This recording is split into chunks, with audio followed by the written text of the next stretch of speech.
안녕하세요. 이유책방까지 오시느라 고생 많으셨습니다. 이유책방의 이유입니다. 네, 여러분 안녕하세요. 오늘 영상은요, 2월 28일, 2월 말일에 찍고 있습니다. 그 뜻은 무엇이냐? 오늘 영상 제가 2월 한 달 동안 어떤 책을 읽었는지 여러분들께 소개해드리는 2월 독서 결산 영상이라는 뜻이겠죠. 2월 한 달간은 이만큼의 책을 읽었습니다. 2월 초까지도 제가 책을 꾸준하게 제대로 읽지 못하다가 2월 중순부터 그래도 독서 방송을 병행을 하면서 어느 정도 독서를 하는 습관이 다시 자리를 잡힌 것 같아요. 그래서 어느 정도의 책을 읽기는 했지만 그래도 조금 더 읽을 수 있었는데 이번 달에 꼭 읽고 싶었던 책들이 있었는데 라면서 아쉬움이 가득한 마음을 갖고 있는 2월 한 달의 독서 결산이라고 보시면 될 것 같고요. 제가 어떤 책들을 읽었는지 그럼 이제 바로 여러분들께 소개해드리도록 하겠습니다. 네, 2월의 첫 번째 책은요, 바로 파올로 코네티의 8개의 산이라는 책을 읽었습니다. 이 책 같은 경우는요, 저희 독서 모임 선정 도서여서 읽게 됐고요. 간단히 줄거리를 말씀드리자면 한 주인공의 아버지 그리고 친구와의 관계에 대해서 다루고 있는 책이라고 할 수 있겠고, 더 나아가서 어떠한 삶을 사는 것이 더 배울 점이 많은 삶인가에 대해서 생각할 수 있는 여지를 남겨주는 책이라고 할 수 있어요. 제목에서 보시다시피 배경은 산이 정말 많이 나옵니다. 산의 정상에 올라야만 하는 사람이 있고요. 산에서 도시로 내려가고 싶지만 그러지 못하는 삶을 사는 사람이 있고요. 그리고 산과 도시의 경계에서 계속 헷갈려하며 고민하는 삶을 사는 인물이 있고요. 그 인물들이 한데 어우러져서 정말 어떠한 삶을 살아야 할까에 대해서 이야기를 하고 있는 책이라고 할 수 있겠는데요. 독서 모임에서도 이런 부분에 대해서 이야기를 많이 나눴던 기억이 나요. 저 같은 경우는 하나의 산을 오르는 것보다는 여러 가지의 산을 둘러보는 것, 돌아보는 것이 훨씬 더 배울 점이 많은 삶인 것 같다라고 생각을 한다라고 말씀을 드렸던 걸로 기억이 나는데, 정말 다양한 삶의 방식이 있고 다양한 삶의 가치관이 있구나라는 것을 느낄 수 있었던 독서 모임이었습니다. 그만큼 이 책이 던져주는 질문 자체가 가볍지 않고 굉장히 묵직하고요. 하지만 던져주는 질문이 묵직하다고 해서 책의 내용이 어렵다던가 읽기 싫어질 정도로 재미가 없다던가 하지 않습니다. 소설 자체 읽는 것만으로도 정말 재미가 있었고요. 단지 읽으면서 이 배경이라던가 이런 것들을 좀 찾아보고 읽는다면 훨씬 더 재미있게 읽을 수 있었겠다라는 생각이 드는 소설 중에 하나입니다. 그 다음 책은요, 제가 리뷰로도 남겼었던 책이고요. 명소정 작가님의 북극여우 리사라는 책을 읽었습니다. 이거는 어린이 도서라고 할 수 있고요. 리뷰에서 보셨다시피 동물원에 살고 있던 북극여우가 동물원을 탈출해서 자신의 고향을 찾아가는 내용이고요. 이 고향을 찾아가면서 잃어버렸던 자신의 여우로서의 정체성을 함께 배워나가는 작품이기도 합니다. 이 안에 정말 마음에 드는 구절들이 많이 있었어요. 다시 동물원으로 돌아가고 싶었지만 그럼에도 자신은 살아나가기 위해 자신이 배워야 할 것을 배워야만 했다라고 얘기하는 그런 부분들이 아직도 기억 속에 남아 있는데요. 사파도 굉장히 마음에 들었었고 이야기도 너무 따뜻했어가지고 지금 이걸 읽은 지 3주 정도 지난 것 같은데 그럼에도 정말 아직도 마음이 따뜻한 그 기분이 남아있는 책이라고 말씀드릴 수 있을 것 같아요. 그 다음 책은요, 김초엽 작가님의 방금 떠나온 세계라는 책을 읽었습니다. 이 책 같은 경우는 제가 작년에 구매를 해서 작년에 읽고 싶었는데 올해가 되어서야 읽고 말았네요. 김초엽 작가님의 SF 단편집이고요. 행성어 서점은 정말 초초초초 단편 느낌이라면 이건 적당한 단편 소설집이라고 할 수 있습니다. 그만큼 행성어 서점보다는 읽기에 이해하기에 조금 어려운 부분이 있기는 했지만 스토리 하나하나가 진짜 너무 재미가 있어가지고 이 작가님은 글을 재미없게 쓰는 능력 자체가 없는 건가? 재미없게 쓸 수 있는 사람이 절대 아니구나. 어떤 글을 써도 재밌을 수밖에 없는 사람이구나 라고 다시 한번 감탄을 할 수 있었던 책이라고 할 수 있겠고, 역시나 그 장애와 비장애에 대한 이야기가 나오고 있습니다. 주인공들의 특징은 뭐 어떤 소설이든 그렇겠지만 대부분 소수자와 약자들이 주인공이라고 할 수 있겠고요. 이 소설을 전체적으로 아우르고 있는 거는 다수가 소수를 이해하려고 노력을 하고 하지만 결국에는 이해하지 못하고 하지만 이해하지 못하면서도 사랑하는 뭐 그런 내용들이 많이 담겨 있어요. 이게 말로 표현하려니까 굉장히 좀 어려운데 우리 모두가 서로를 제대로 이해할 수는 없지만 그럼에도 이해하려고 노력하고 결국에 이해를 못한다고 해도 우리에게는 그럼에도 사랑할 수 있는 능력이 있다, 그럴 힘이 있다라는 것을 얘기해주고 싶은 책이 아니었나라고 개인적으로 생각을 한번 해봤습니다. 그리고 김초엽 작가님의 작품의 특성 중에 하나가 장애를 가진 인물들이 나오잖아요. 이 장애와 SF라는 장르를 이렇게 맛깔나게 잘 버무릴 수 있는 작가가 또 있을까라는 생각이 들면서 정말 이걸 리뷰로 남기고 싶었지만 남기지 못해서 아쉬움이 큰 책이라고 할 수 있겠습니다. 네, 그 다음은요. 유계영 시인님의 꼭대기의 수줍음이라는 책을 읽었습니다. 이 책 같은 경우는 문보영 시인님의 일기시대라는 에세이를 정말 재밌게 읽었고 그러면서 시인분들이 쓰신 에세이에 더 관심을 갖게 되면서 읽게 된 에세이였는데 제가 생각했던 것보다 에세이의 느낌보다는 정말 긴 산문시 한 편을 읽은 느낌이다라는 생각이 좀 들더라고요. 확실히 문보영 시인님의 에세이는 이건 에세이야 라는 느낌이 들었다면 이거는 시집 한 편을 읽은 느낌이 들 정도로 정말 감상적이고 문체들이 정말 아름답고 단어 하나하나가 진짜 꾹꾹 눌러 쓴 것 같은 느낌을 받을 수 있는 그런 에세이였다고 말씀드릴 수 있겠습니다. 네, 그 다음은요, 김초엽 작가님의 물의모사라는 책을 또 읽었어요.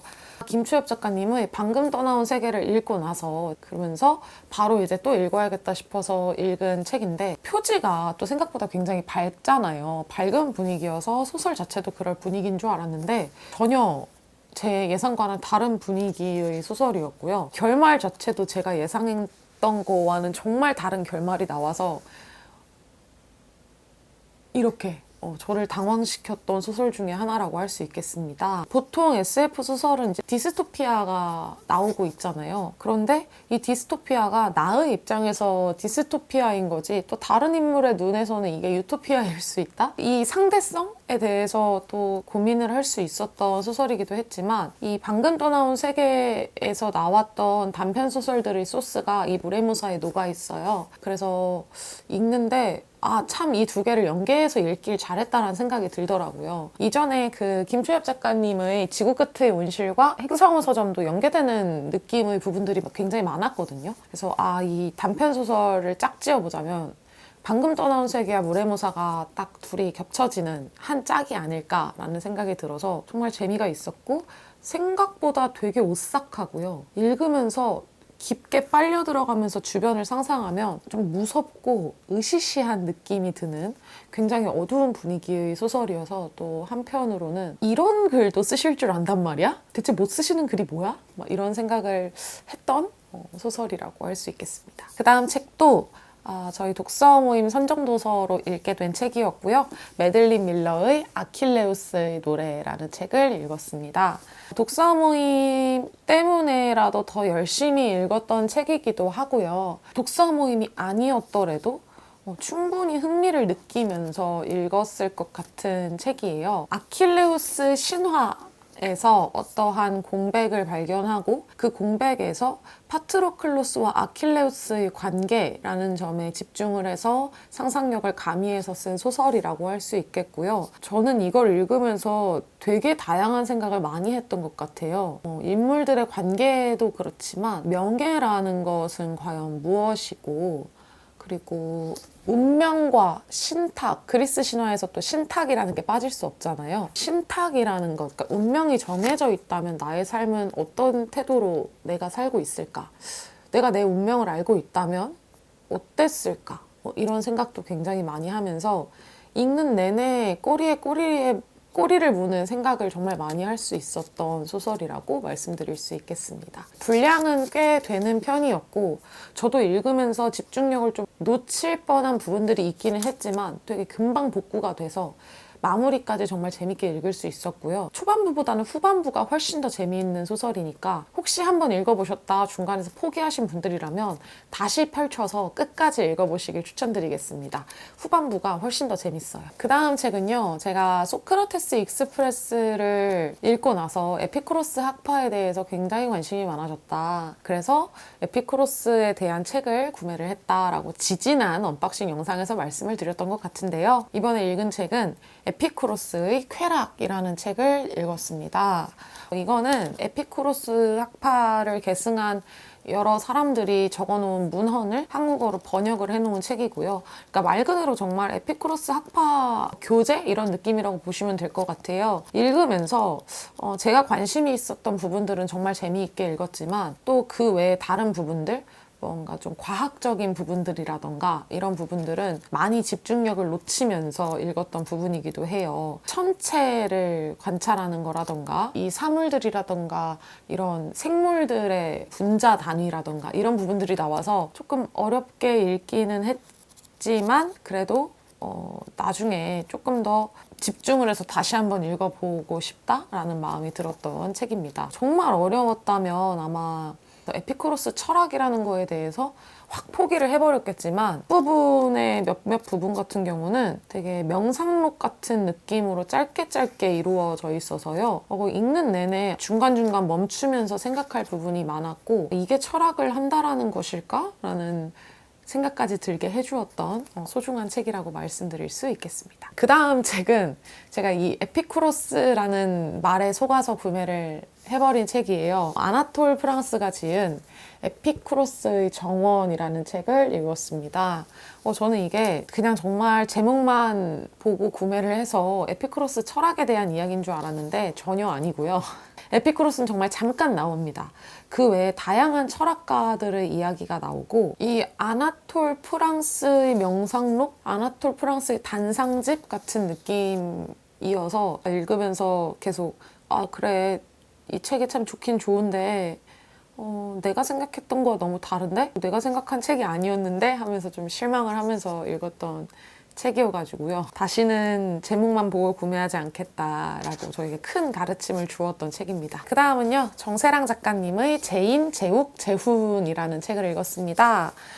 제가 정세랑 작가님 책 읽어본 거 보건교사 아는 형밖에 없어요 라고 말씀을 드렸다가 또 다시 보니까 제가 정세랑 작가님의 책을 웬만한 건 다 읽었더라고요. 그래서 이 제인, 제육, 재훈까지 읽었는데 너무 재밌게 읽었어요. 읽으신 분들이 좀 많으실 거라고 생각해서 얘기를 하자면 뭔가 평범한 인물들이 각각의 별 볼 일 없는 것 같은 초능력을 갖게 되고 그렇다면 굉장히 거창한 이야기가 펼쳐지겠지? 라고 생각했지만 전혀 거창하지 않은 우리의 예상을 확 뒤집어 버리는 그런 전개에 또 한 번 더 놀라면서 읽었고 나에게 그런 소소한 초능력이 생긴다면 나는 과연 어떠한 삶을 살까? 그 초능력을 어떻게 사용을 하면서 살까라는 생각에 혼자 키득거리고 웃으면서 읽었던 소설이었습니다. 정말 재밌었어요. 마지막으로 읽은 책은요. 글라인 이화진이 쓰고 루리 작가님이 또 그린 도시악어라는 그림책을 읽었습니다. 제가 어찌 보면 글이 많은 책, 긴긴밤 같은 경우도 사파들이 들어가 있지만 글이 굉장히 많은 책이잖아요. 그래서 어찌 보면 진짜 그림책이라는 거를 처음 읽어봤어요. 솔직히 처음 읽고서 당황했어요. 한 페이지에 글이 한 줄 딱 들어가 있고 글이 아예 없는 부분들도 있고 그래서 다 읽고 나서 뭐지? 이러면서 제가 다시 펼쳐서 읽고 여러 번 읽고 하다가 이건 그림책이구나 라는 생각에 그림에 집중해서 다시 한번 읽어보았던 책이었고요. 그래서 굉장히 기억에 남는 책 중에 하나입니다. 제 인생의 처음은 아니겠죠. 어렸을 땐 그림책을 읽었겠죠. 유튜브를 운영하면서 읽었던 첫 그림책이라고 말씀드릴 수 있을 것 같고 아까 말씀드렸던 것처럼 글이 굉장히 없는 반면에 읽고 나서 좀 찝찝하다고 해야 할까요? 나도 못 살고 있는 삶을 이 악어가 더 빨리 깨우치고 더 빨리 그러한 삶을 사는 것 같아서 많이 부러웠던 책이라고 할 수 있겠습니다. 어린이들한테 선물을 해주면 더 좋겠다라고 구매를 했을 때는 생각을 했는데 읽고 나니까 이거는 어른들이 읽어야지 더 참맛을 알 수 있지 않을까? 라는 생각이 들었던 책 중에 하나고요. 가장 궁금한 건 이 책을 어린이 친구가 읽고 나서는 어떠한 감상을 해줄 수 있을까? 그게 정말 너무 궁금했던 책입니다. 아, 그리고 깜빡할 뻔했네요. 시집을 빼놨습니다. 제가 원래 촬영하고 뭐 할 때는 읽은 책을 다 꺼내놓는데 이거는 가방에 들어있었어서 깜빡해버렸네요. 마지막으로, 정말 마지막으로 읽은 책, 김소연 시인님의 수학자의 아침이라는 시를 읽었습니다. 시집을 읽었습니다. 진짜 접은 부분이 굉장히 빽빽하게 많은 시집이고요. 모든 시들을 읽다 보면은 그 안에서 다양한 슬픔들을 발견을 할 수 있는데 이 시 같은 경우는 좀 그 슬픔이 구체적으로 다가왔다고 해야 할까요? 그런 느낌을 받을 수 있었던 시집이었고요. 제가 이제 시를 처음 읽으시는 분들께 추천해드리는 시집이 있는데 그 시집 자체를 조금 무난하게 읽고 나는 이제 조금 색다른 시집을 읽고 싶어. 하지만 너무 어렵지는 않은 시집을 읽고 싶어 라고 하시는 분이 있다면 정말 추천을 해드리고 싶을 만한 시집이라고 말씀을 드릴 수 있을 것 같습니다. 이번 달에도 시집 한 권을 다 읽는 것을 목표로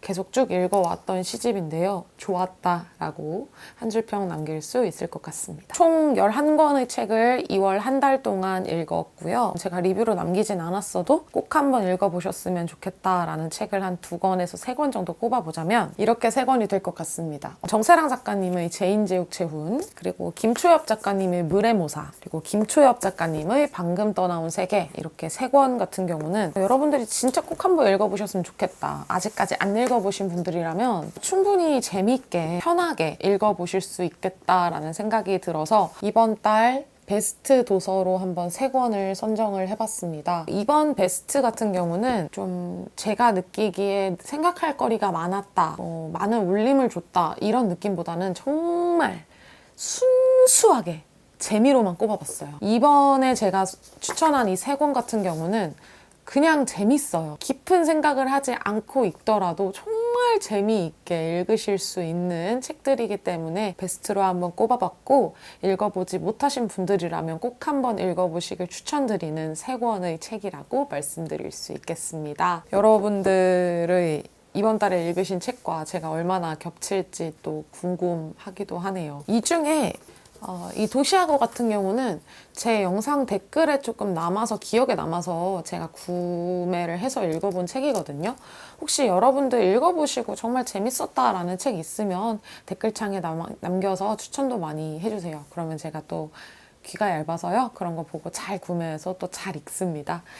여러분들 오늘도 긴 영상 끝까지 봐주셔서 너무너무 감사하고요. 3월 한 달은 더 부지런히 더 많은 책을 읽어서 여러분들께 다양한 책 한꺼번에 말씀드릴 수 있는 한 달을 보내도록 하겠습니다.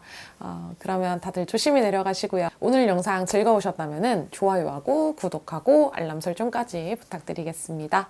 그러면 여러분 조심히 내려가세요.